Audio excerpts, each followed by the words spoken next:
small mountains. elite And so, poverty just as kept worsening. with age, I But saw there is now a these second mountains and round these of countries this that have wilderness also recently disappearing. struck oil and gas. And We see especially some the way more effort we towards destroyed, and especially the way we destroyed our forest cover. I always resolved the second thing, that if I ever got the opportunity, I would make sure that we preserve this God-given beauty of our country. And we start a reforestation campaign. So in 2013, my party won an election in one of the provinces, which was the former northwestern western province called Pakhtunkhwa. And that's when we started one of the most ambitious campaigns to plant 1 billion trees in 4 years. No one expected it to happen, but we involved the local communities. We first made them understand how important trees were for the future. We made the people understand that Pakistan was very vulnerable to climate change. And we appealed to the people. We involved women in the mountainous areas to grow nurseries. And it became one of the most successful campaigns in our country's history of forestation. So we planted 1 billion trees. So when I became the Prime Minister, I resolved that we would plant 10 billion trees in Pakistan in the next 4 years.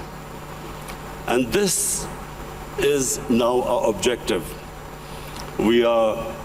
The experience we learned from the KP province, we are now using that experience to grow these nurseries, involve local communities, especially involve women, because they were very good in planting, developing and planting nurseries.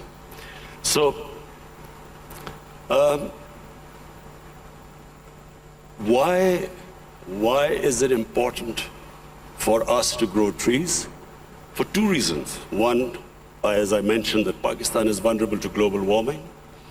Secondly, in our cities, pollution has become a silent killer.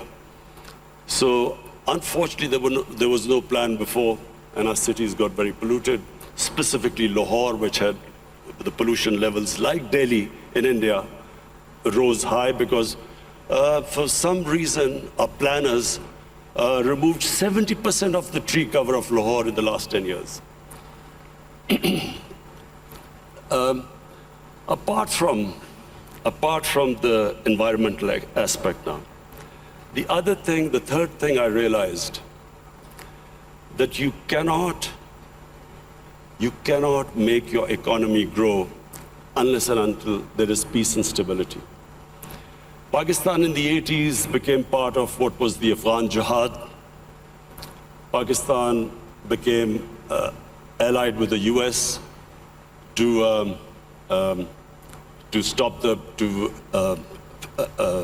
fight for the freedom in Afghanistan from the Soviets. We had militant groups in Pakistan trained to do guerrilla activities in Afghanistan. Once that ended, once the Soviets left, we were left with the militant groups, and Pakistan suffered the consequences. First time ever we had militant groups in Pakistan. We had sectarian groups. We had this called the Kalashnikov culture. We had drugs coming into the country. And that was a watershed in Pakistan. Things started going wrong and as I repeat, for economy, you need stability. You need peace and order. So if you have armed militias in your country, that became one of the impediments on economic growth. Come 9/11, we again joined the US in its war on terror. This time, the same militant groups that were created, Pakistan was required to disarm them. So again, we went through this process. 70,000 Pakistanis died in it. And of course, what was hit was economic growth. And then the image of Pakistan, a dangerous place in the world. So when I assumed power, my government decided that from now onwards, Pakistan will only partner another country in peace. We would not become part of any other conflict. We would not join any country in its conflict. And since then, we have played our part. We have tried to ease tensions between Saudi Arabia and Iran. I also tried to, between the United States and Iran, we tried to do our part, play our part in easing tensions. In Afghanistan, in the peace process now, Pakistan is partnering with the United States to get the Taliban to talk to the Afghanistan government. It is the nearest we are to some sort of a peaceful solution in Afghanistan. The third issue, economics. When my government came into power, as you mentioned, we inherited the worst economic crisis in our history. The biggest current account deficit, the biggest fiscal deficit, where almost reserves which would have lasted a month. Since then, I must pay tribute to my economic team. And of course, we took very tough decisions. I have been in public eye for 40 years, but the sort of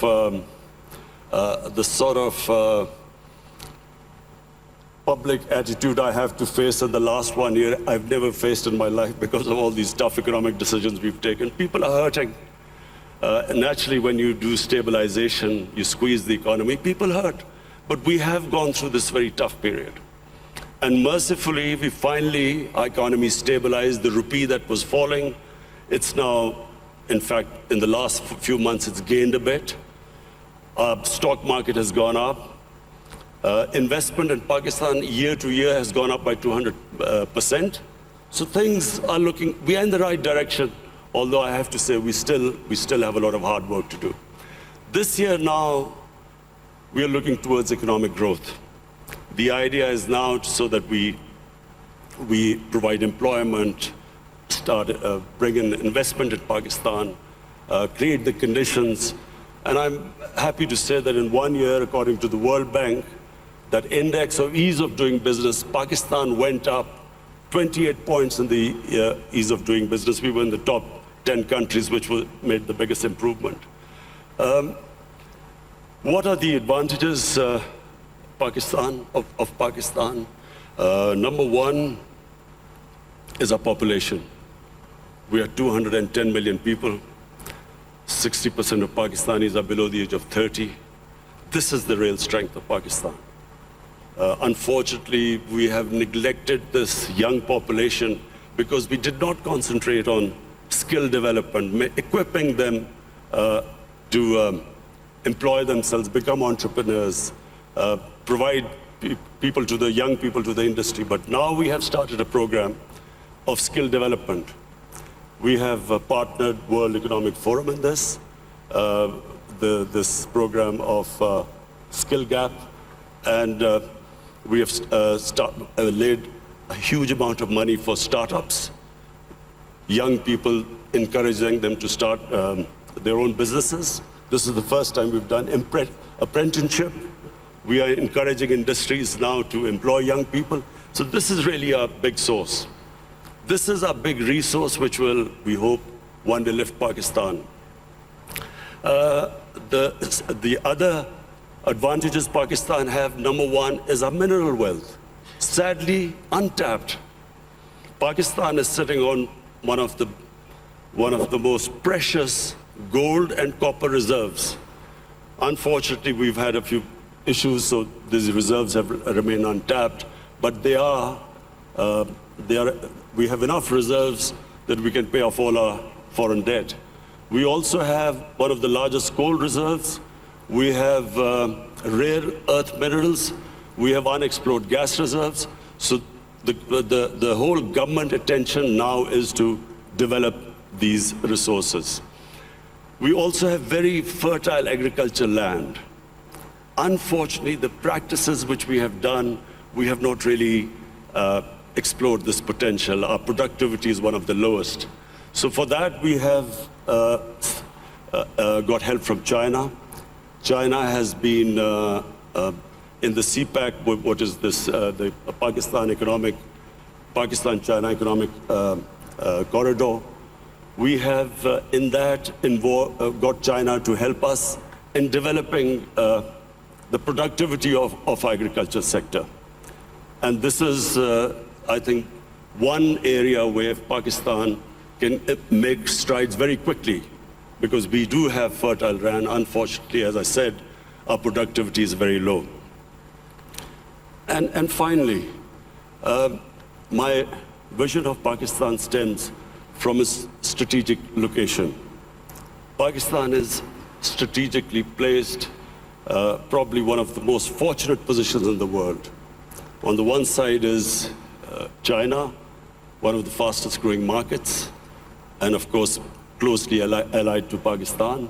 Then we have energy reserves in Central Asia, and the moment there's peace in Afghanistan, we then have access to all the markets in Central Asia. Then we have Iran, and hopefully, if things settle down, Iran also, the more we trade with Iran, both countries will benefit. The biggest neighbor, second biggest neighbor is India. Unfortunately and sadly, the situation between India and Pakistan is not what it should have been. There are various reasons, and I won't go into it right now. This is not the right forum.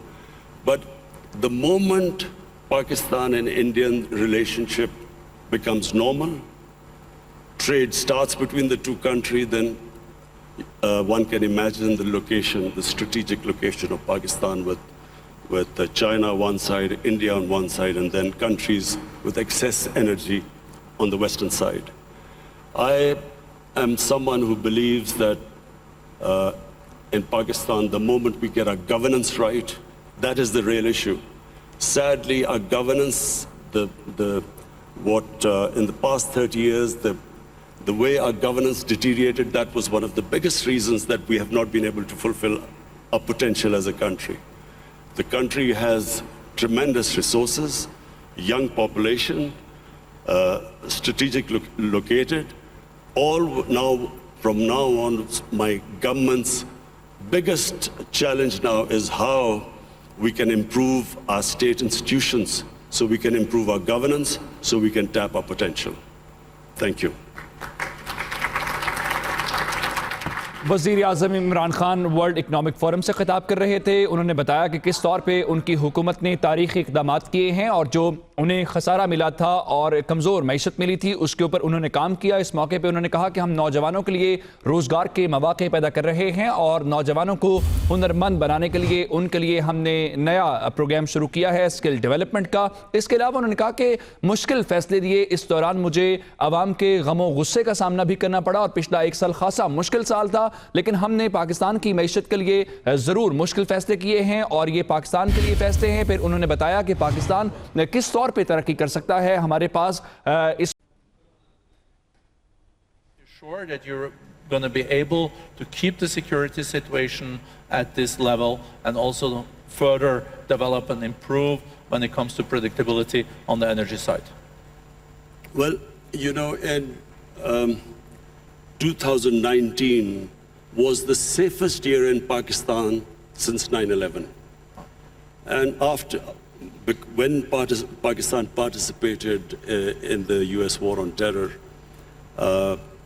the security situation deteriorated, and for a time, you know, there were bomb blasts going on, and there was no question of foreign investment coming in. There were foreign advisories from various countries. So we had a real dip in foreign, as understandable if you have a security situation that bad. So 2019 was the the safest year after 9/11. And that was reflected in our tourism. And between 2018 and 19, our tourism doubled in 1 year. And really, this is the great potential of Pakistan in tourism, which is untapped completely. Because Pakistan has historical tourism. It has that 5,000-year-old Indus Valley civilization, the Mohenjo-daro civilization, which is one of the oldest. Then it has religious tourism. It has some of the most sacred sites for Hinduism, Sikhism, Sufism, and then Buddhism. There's some, the center of Buddhist civilization was the Gandhara, which is north of Pakistan. So we have religious tourism.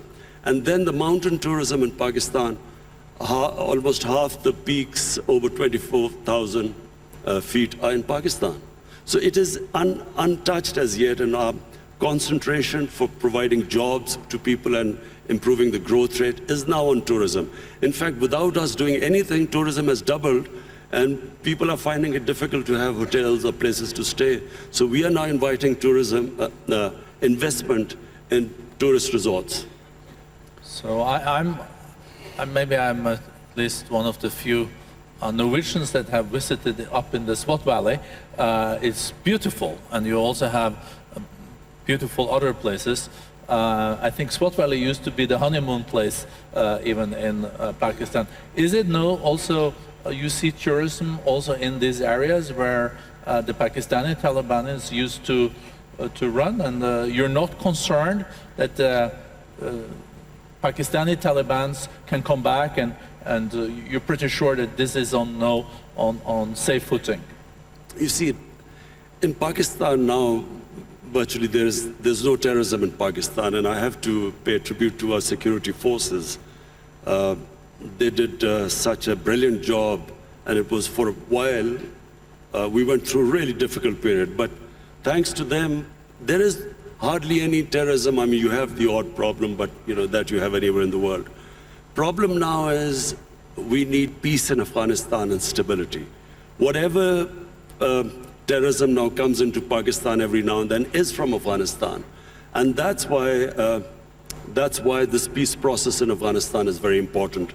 The quicker Afghanistan settles this peace and stability, it's not just only good for Pakistan from the terrorism point of view, but also the connectivity to Central Asia, and which will benefit both Afghanistan and Pakistan. Are you, Mr. Prime Minister, optimistic that there can be a deal between Taliban and the government in Kabul? Americans are very much involved in this. You're also contributing. Is it possible this year? And do you think Taliban will also engage in a deal that will respect the rights of girls' education, women, and those areas where there have been progress in Afghanistan? Well, the first thing is that there has to be peace. And that can only happen if Taliban and the Afghan government, they sit together and there's a political settlement. That has to be the first step. Just my view, I do not think that, the saying that you only cross the river once. What was in 2001 is not going to be now the case if and when Taliban and the Afghan government come together, because so much has happened since then. So I think it would be a completely different scenario. But the most important thing right now, and it's not going to be easy, but it is the only option, that the Taliban and the Afghan government sit together. Whenever that happens, it will have turbulence, but it is the only way forward. There is not, and there never was, a military solution in Afghanistan. Mr. Prime Minister, as you also alluded to and mentioned, you have also initiated initiatives to have Saudis and Iranians de-escalating and trying to establish dialogues. You are able, as a nation, to have pretty good relations, both Iran, Saudi Arabia, UAE, and other Gulf states. If you look at the escalation that we have seen lately, some people even talk about this Middle East being at an inflection point, and there is no way back, and there are those that are more optimistic that there will be a de-escalation. You will continue to contribute in that process, and how do you see that unfolding in the year to come after Americans killed General Soleimani and etc.? Is U.S. deterrence back in the region? Are you short-term, medium-term optimistic on de-escalation, or is this something that really keeps you up at night? Look, let me just, first of all, make a statement. I do not understand why countries go to resolve their differences through military conflicts. Because whenever, and this is just in our lifetime we've seen this, the moment you start a military conflict, you don't know where it is going to go. You can start a conflict, you don't know when it will finish. And then it has unintended consequences. So we have seen in front of our eyes Pakistan joining the US war on terror, and I was the one who was objecting to it. I was openly against it, and I thought Pakistan should have stayed neutral. It should not have become partisan, because Pakistan had nothing to do with 9/11. There were no Pakistanis involved. Al-Qaeda was in Afghanistan. And I remember then President Musharraf telling us, it's only a matter of a few weeks. So 70,000 people dead later, 10 years later, over $100 billion lost to the economy later, finally we realized we had made a mistake. And the US and Afghanistan, 18, 19 years of this war and $1 trillion down the drain. So I do not think this is a way to resolve issues. And the worst thing that could happen is if there's a conflict between Iran and the US and its allies, it'll be a disaster. It'll be a disaster for us, Pakistan, it'll be a disaster. It'll be a disaster for the developing world because the oil prices will shoot up. Already we are trying to barely manage our budgets and our current account situation. Suddenly everything will be offset. It'll cause poverty in the world. And God knows how long it will go on. So, we in Pakistan pray that this does not happen. We have tried our best. We've already talked to Saudi Arabia, Iran, the United States. I spoke to President Trump yesterday, and I told him that this would be a disaster for us if this war starts. Did he agree? He didn't say anything. You can share with us. It stay in this room. No, I'm serious. He didn't say anything. But I think I think he understood, because this would be, in my opinion, it'll be insanity, because just Afghanistan is still not resolved, and Iran would even be a bigger problem.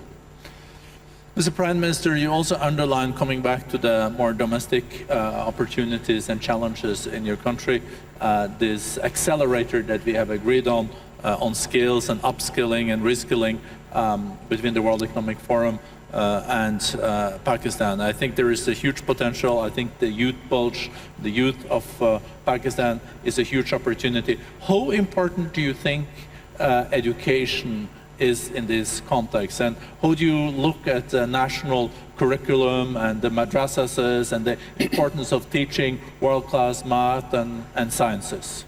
The tragedy of my country, because as I said, I grew up with my country, and in the 60s, Pakistan was the most exciting thing happening in Asia.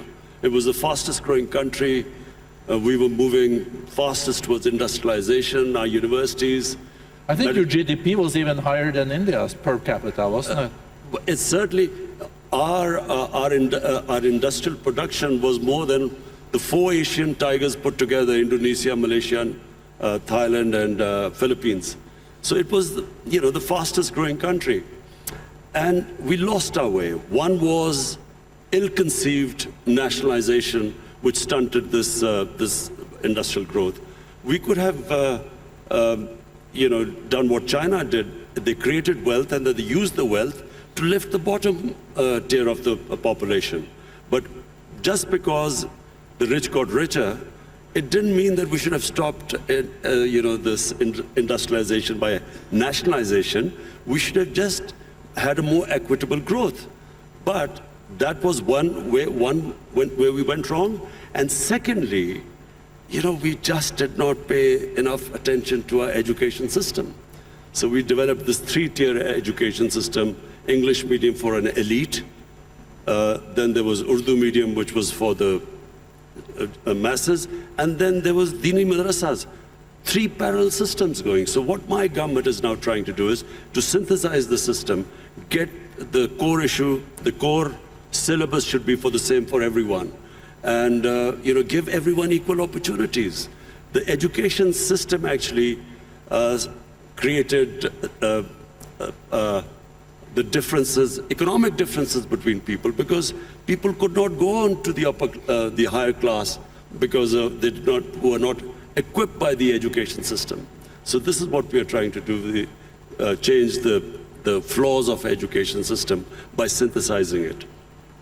Thank you very much, Prime Minister. I see that time is out. I would have liked to continue this conversation. I think we're all very impressed with the reform agenda. We're seeing economic growth is being back. We see that foreign direct investments are there. So thank you for sharing this with the community. Well, economic growth is still coming, hopefully this year. The economy is stabilized. The growth is the second thing. As I said, I've never been insulted so much. Not insulted is not the word, but lacerated by the media. The way the media has attacked me because of the stabilization program. But this now, 2020, is the year we want to lift our growth rate and provide jobs to our young people. And I think you can also rely on the Davos community when it comes to supporting your agenda for reforms in your country, so you get back growth and a more inclusive growth. Thank you so much, Mr. Prime Minister. वज़ीर आज़म Imran Khan world economic forum से खिताब कर रहे थे। इस मौके पे उन्होंने बताया कि हमारी हुकूमत ने किस तौर पे इस्लाहात की हैं और उन इस्लाहात के अब समरात आना शुरू हो गए हैं और मुल्क में सरमायाकारी आ रही है।